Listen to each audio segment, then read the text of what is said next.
Ladies and gentlemen, hey, hi, how you doing? Welcome back to the channel. I'm not gonna lie, I have probably spent way too much time on Warzone these past few days, playing it, recording it, streaming it, you name it. By the way, I do have drops enabled over on my stream, so if you want to earn some free in-game items, feel free to come hang out when I'm live.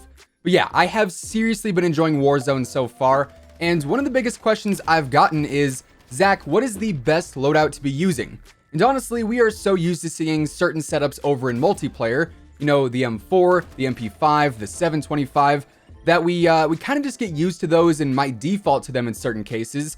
But in all reality, Warzone doesn't really play all that much like multiplayer does, and thus the classes you'll want to be using are ultimately going to be a little different than what you're probably used to using. So today we are breaking down the best and most advantageous loadouts to use right now. So if you enjoy the video, or if you just find it helpful, let me know by dropping a like on it. And of course, if you're new here, feel free to subscribe with your notifications turned on to stay up to date with the latest Warzone news, intel, and other information. Also, quick reminder, Scuff and G Fuel Madness are still going on right now, so if you want to help us get one step closer to getting our own shaker cup or controller, be sure to use code IMMORTAL on literally anything on either site. Anyways, let's talk about loadouts, or drop kits as they're also known. If you are unaware, yes, Warzone at its core is based around RNG loot, meaning you do go around and you scavenge for loot on the ground or through stashes or through eliminations, and all of that loot is random. You know, you could find an MP7 on the ground, you could find an MP5 blueprint in a stash, or you could find something like a sniper in someone's death stash. But there is also a sort of constant, I guess we could call it, to all of this, that I think honestly changes the entire meta of the game. And that is the ability to buy the loadout drops or drop kits via the buy stations, and or the ability to find a loadout drop randomly when it comes in. Now, the loadout drop marker is going to run you 6,000 cash from a buy station, and if you do stumble across one just dropping in, then in that case it is completely free. But either way you do access it, it is going to give you the same advantage of being able to pick one of your custom loadouts or custom classes to use. And this gives you literally everything in that class, from your primary to your secondary to your perks and equipment, and thus it is a seriously good thing to invest in. So now that we've got the basics out of the way when it comes to loadouts, what exactly do you want to be using to give you the biggest and also the best advantage? Well, my default answer here is a class based around versatility. Now, the first class is going to be all about efficiency and really having the best setup to do well in a variety of engagements. Being that this is obviously a battle royale, gunfights range from one extreme to the other. You can have super long distance fights, right? Or you can have incredibly up close fights and everything else in between at any given moment. So as of now, my go-to primary has been the GRA 556. This is without a doubt one of my favorite weapons over in multiplayer, and it is one of the few weapons that performs well in both multiplayer and Warzone. Something you will notice when you try out certain weapons in Warzone is that because this is gunplay on such a larger scale, some guns really just don't do all that well. And then when you factor in armor plates, they become even worse. But that said, the GRA is one that is incredibly consistent in most close and medium range fights. Now, you'll see why I don't include long range here in just a moment, but on the GRA right now, I am actually using my go-to setup for multiplayer, because, like I said, all of its pros transfer over into Warzone.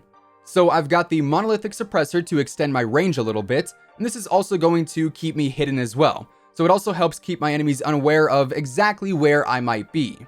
I then use the Nexus barrel to extend the range, increase the control, and help with the bullet velocity, and another pro to this is that the iron sights are actually really clean. After that, I use no stock so I can move around and aim down sights a bit faster. That mobility can certainly come in clutch. I know it's helped me out more than I can count already. I've also got the Commando foregrip to manage that recoil some. And finally, the 50 round mags, since it does take a lot longer to down an enemy here in Warzone, and those extra bullets do allow you to ensure you won't have to reload in the middle of a gunfight. Now, this is what I'm using anytime I am in a close or medium range fight, as mentioned. But then you've also got those long distance fights, which are a whole different beast in this mode, you know, with the damage drop off, the bullet drop off, and the like. So for those situations, that is where my secondary of an HDR comes into play. So yes, I am running overkill, and we'll talk more about the perks here momentarily, but having a sniper as a secondary gives me a huge advantage when it comes to my ability to play basically any kind of engagement I come across. Now, on my sniper, I am using the monolithic suppressor again for the same reasons as before. Then I have the 26.9-inch Pro barrel for better range primarily, the tac laser for better stability, and this does also increase the ADS speed as well, which never really hurts to have. Then the major key of this setup lies with the optic, as I am using the thermal sniper scope because thermals in Warzone are next level good. You can see, from my understanding at least, as far as the map will let you see basically, and any and all heat signatures from players, vehicles, or whatever else can be spotted really easily. So this is a serious big brain play. Trust me when I say, I don't like thermal scopes whatsoever. I would never use one in multiplayer, but the advantage they give you in Warzone is incredibly beneficial. Then finally, I do also use the Stalker Scout stock for a better ADS speed too. Now, getting into the perks, these are also incredibly important as this is the only way you are going to be able to acquire any kind of perks whatsoever. So what you're using is all you get, and of course, you do want to make sure you are getting the most out of them. So in perk 1, I am always rocking EOD, as this is going to help protect against any and all explosive damage, whether it's from nades or a C4 or a cluster strike, whatever the case may be. EOD is going to increase my chances of surviving an explosion, which is going to be ever so crucial in a mode where going down means your next stop might be in the pre-game lobby. Then in perk 2, as I said earlier, I am using overkill because the benefit of using 2 primary weapons is seriously huge. And then finally in perk 3, I actually choose to run tracker since this will allow you to see enemy footsteps, which can lead to you getting the upper hand on an enemy in certain situations. However, I do want to say amped and battle hardened can also come in handy as well. But ultimately, tracker does stand out to me the most. Then for my equipment, I am running the frag and also the stim shot, but that does come down a lot to personal preference. You may, for instance, like the Semtex more, or you may think a flash grenade is more impactful for your playstyle than a stim, and that is totally fine.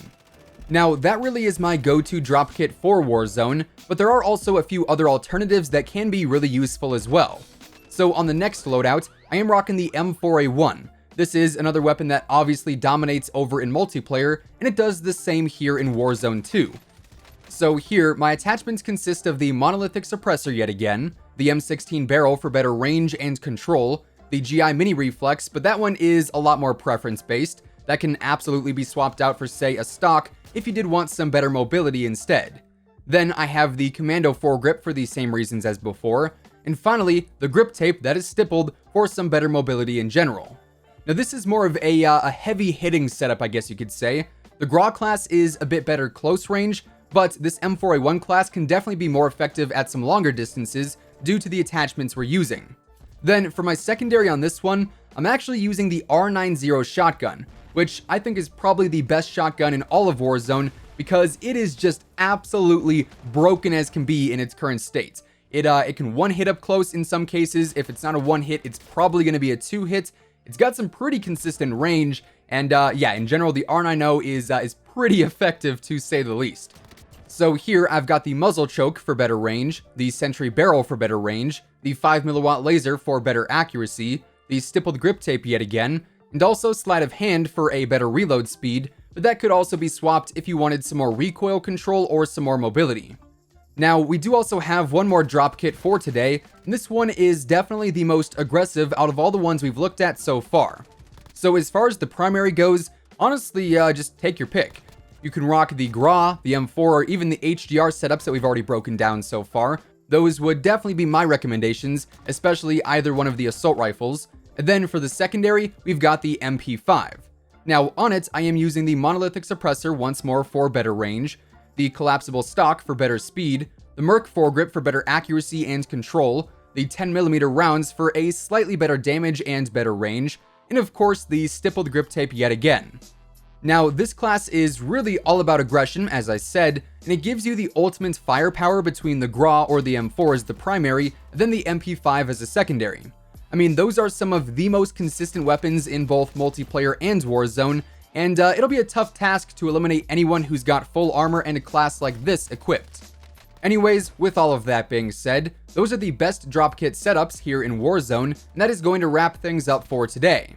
If you guys enjoyed the video, or if you just found it helpful, let me know by dropping a like on it. And of course, if you're new here and you want to stay up to date with the latest Call of Duty news and intel, updates and leaks, and everything else in between, feel free to subscribe with your notifications turned on. That way you'll always know when I post a new video. As I mentioned in the intro, we are on the road to getting our own Scuff controller and also our own G Fuel Shaker Cup if we are able to win the Scuff and or G Fuel Madness tournaments. So if you want to help us get one step closer to the next round in each of them, be sure to use code IMMORTAL on literally anything on either site.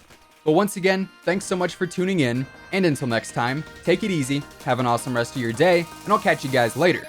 Peace out.